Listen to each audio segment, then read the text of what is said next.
Hey everyone, the Motley Patriot here. Well, we have here in front of us a WESO stove. Look at that, W-E-S-O, WESO stove.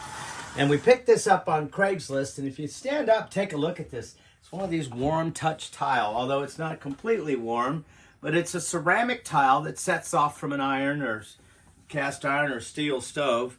It is a cast assembly stove. And it's designed for both wood and coal. And look at this. Ta-da! We got a little lever here to keep, I think this blows air up to the glass here. But if you notice, it says made in Germany. Achtung!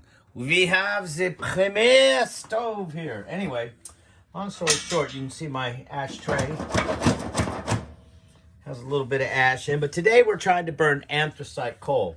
And I got to tell you, it's a really nice stove. I love it. But I got to tell you, burning coal in this has been a bit tricky. And we've been watching a lot of different videos on anthracite coal in these stoves. Now, maybe this thing was designed for a different style of coal. I guess the bituminous coal. I do not know.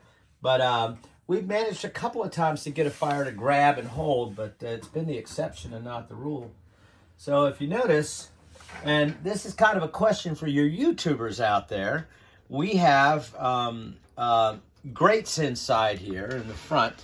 And I've heard people talking about removing the grates for coal when you're cooking with wood. But as this isn't brick lined, I'm pretty sure these grates are to offset the coal from over-temping the actual sides of the stove. That's kind of my theory on that. And but when it burns nice. It's a magnificent wood stove. But if anyone out there has any experience with these or has seen them, I'd sure love to hear your thoughts on it.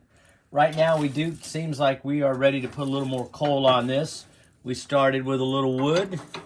There was actually a bed of old coal on the bottom from last year. Funnily enough, but now we're just trying to get it hot enough to get up to a full bed of coal. And we do have the flue opened at the top, and we have, leaving it open at the bottom, try to get it up to, I've heard people say 500 degrees. But if anybody out there has any ideas or thoughts on a German-made WESO stove, we actually got a second one on Facebook Marketplace, just like this. And I think these came in the 70s and maybe early 80s, imported. But we've got another one just like this we're going to put elsewhere in the house. But you can see we built a place specifically for this. But yeah, if anybody knows anything about WESO stoves, jump in the comments and say something. Love to hear from you. Motley Patriot getting ready for a nippy winter in a very old house. It takes a lot of heat to stay comfy. Anyway, thanks for dialing in.